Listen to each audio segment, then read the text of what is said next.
my last video, we looked into how Luigi appealed on a more personal level to Gen Z, and what about that made him so appealing. But now today we're going to look into how was that the case on a more mythological level, on a more narrative level, on a more cultural level. That took me all the way from Luke Skywalker and Omni-Man to classic art paintings by Francis Goya.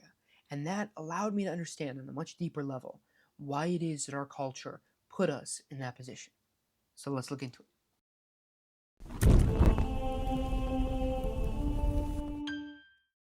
Once again, I have to preface all of these videos by saying none of this is an endorsement. It's not even going to be an analysis of what happened.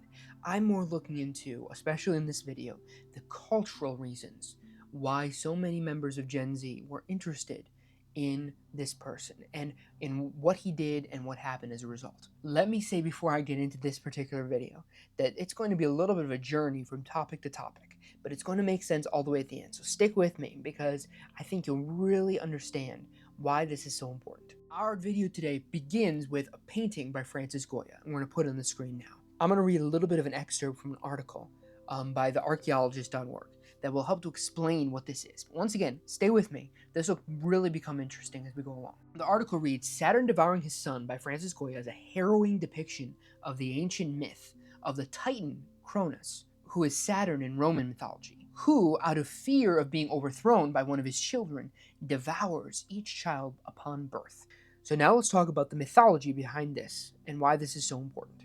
It shows the ancient Titan, Kronos, devouring his children. This Kronos we're talking about was actually the youngest of the Titans that came before the Greek mythological characters we know, like Zeus and Apollo and people like that. So he came before them. And there was a prophecy by his mother that said that he was going to have a child that would rise up and overthrow him, just like he had done to his father. So rather than letting this happen, he decided as they were born to eat them one by one. Eventually this got to the point where his wife Rhea, desperate to actually have a child, decided to disguise a child as some rocks and have him eat rocks instead. And so Zeus was able to escape, maturing and growing out of his father's reach, and he rose up one day to then wage war on the Titans, and eventually we know that they rose up to be the gods of Olympus and beat the Titans. But it all comes to that fundamental story. So let me boil it down a little bit more and say it one more time so it makes a little more sense. Basically, Kronos decided to have kids, but before that, he was given this prophecy that they were going to overthrow him. So rather than having that, he decided to eat them. But Zeus escaped and then eventually waged war, making the prophecy come to fruition. So, be that the case, why is this so important, or why is this so interesting? Well, this is like the root, or this is one origin of a theme we've seen all over pop culture that we see constantly. And that is this idea of the parents, the evil parents, deciding to eat, mooch off of, leech off of, oppress their children. That they're these evil, corrupt parents who decide to take their children, and I think a great example of this is Mother Gothel. Mother Gothel is on this quest to stay young, and so what does she do? Not only does she lock up Rapunzel in her tower, right, but she also decides that she's going to drain her power to keep her young. That is just one more echo of this same theme, but you can see it with Darth Vader and Luke, for instance. He actually a very similar prophecy. There's going to be bring balance to the Force. Now we thought that was going to be Anakin, and eventually it does become Anakin. But how that was done was that rather than Darth Vader finding out that Padme had kids, they decided to hide them, just like the Titan Kronos. Rather than him knowing, Rhea decided to hide his kid Zeus, and so Luke was hidden as well. It's the same type of echo, and you see this concept of these evil parents oppressing their children, not wanting their children to grow up or to have their own ideas, their own mindsets. You see this in things like Invincible and Omni-man, where they literally, in the last episode, have a giant climactic battle between the two of them, fighting back and forth, because he just refuses to allow his father to decide for him, to decide who he's going to be and what kind of person he's going to be, which echoes this exact same thing, this exact concept of the corrupt father trying to use, oppress, and take away the freedom of the child. There are darker versions of this too, where, for instance, in Game of Thrones, we see a very similar element with Tywin being ashamed of his son Tyrion, despite them having so many similarities. And we both know how that ends too, for those of us who watched.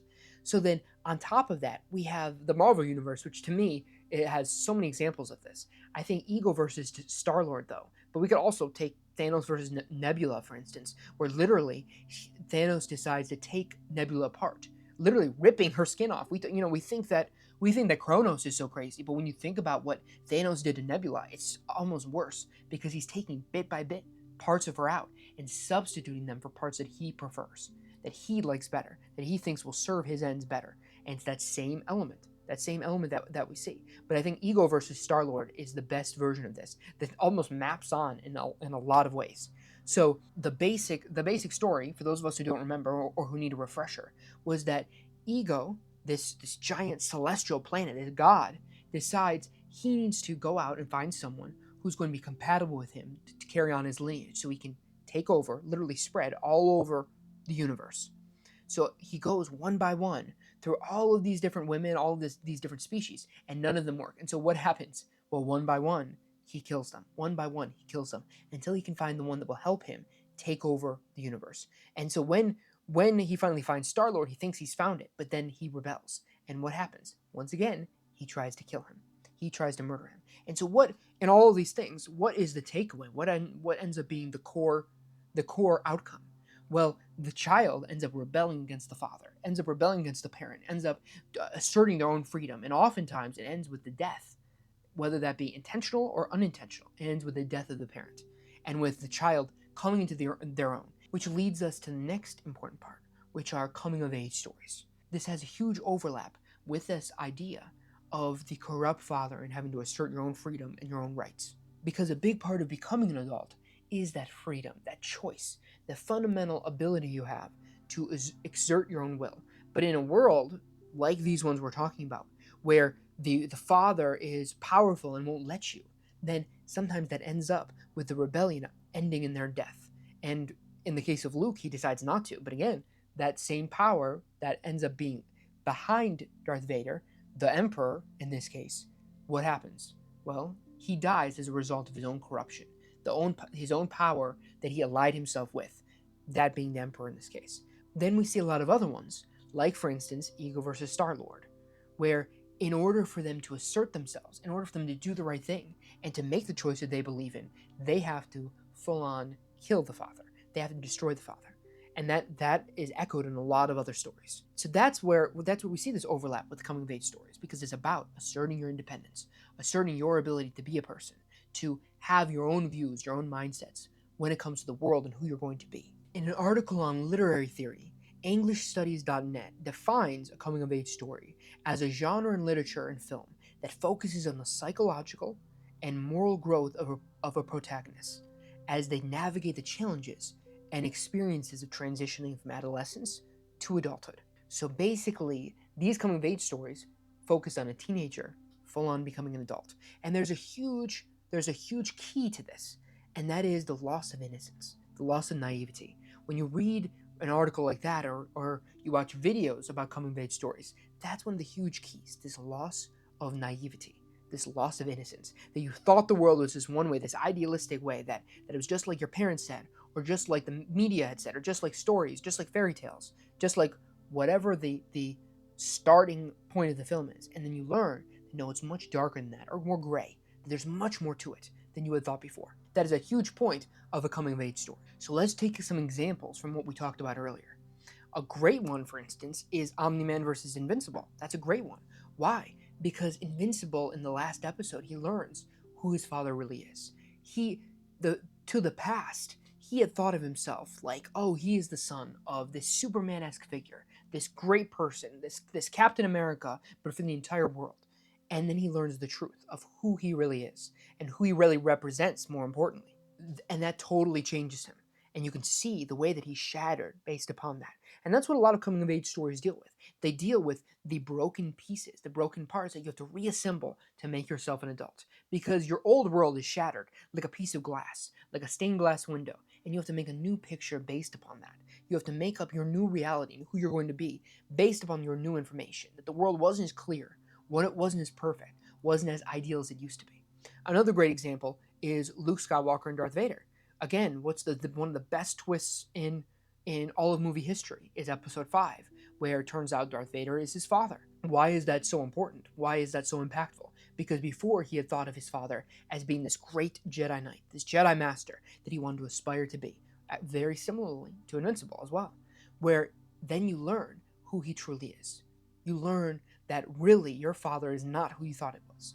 That the people that you would idolize, the world that you thought you lived in, it wasn't what it used to be. It's something different now.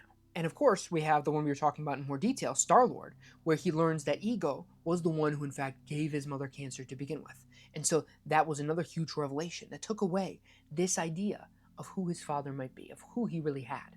And by the end of the story, despite him being, in his 30s, and we'll talk about this in a second, but despite him being in his 30s, it turns out to be a really interesting coming of age story, because then from those broken pieces, he realizes that his father might not have been as idealistic, as perfect as he would have preferred him being, this great, literally a god.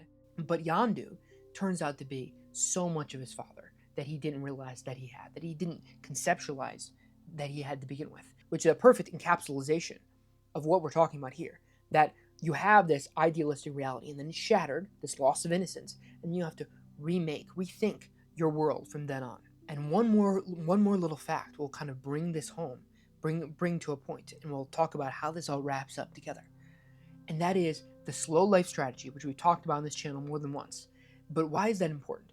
Because so many of us, we might not think of ourselves like teenagers or adolescents or young people anymore. We might think that we're adults, but our lives have been elongated. Now, rather than going through many of the milestones that someone would have gone through the teenagers, now a lot of that's happening later and later. Now a lot of those experiences are happening later and later. And based on that, we still have this feeling within us that we're still kind of kids, that we're like adult imposters. This imposter syndrome kind of plays in the back of our head. Like we're not quite ready. We're not, like I talked about in the past video, we're not quite ready to be an adult. We're not quite at that point. We haven't had the experiences that we need to. And so we still feel, despite maybe not being adolescents, we still feel like we are. We still feel like we're struggling with that same difficulty of maybe we've had our innocence removed. We've had that taken away from us because of how the world is, because of the negativity, because so many things in the news are just crazy today. But we haven't put the pieces fully back together.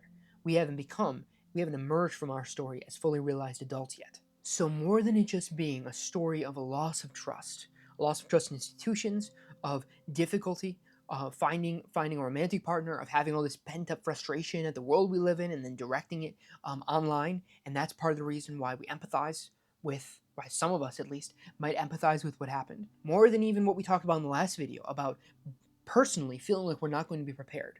We're not going to be prepared for what the world brings us and what we might have to deal with, and that there's always something lurking behind the scenes, some piece of being an adult, some fine print that might come out and take us out. But more than just that, the point of this final video is to show that a lot of the elements that played out in the events we're talking about, with the person we're talking about, actually resemble a lot of the same fiction, the same stories that we've encountered our entire lives, that we've grown up with, that we've aged into, these coming of age stories.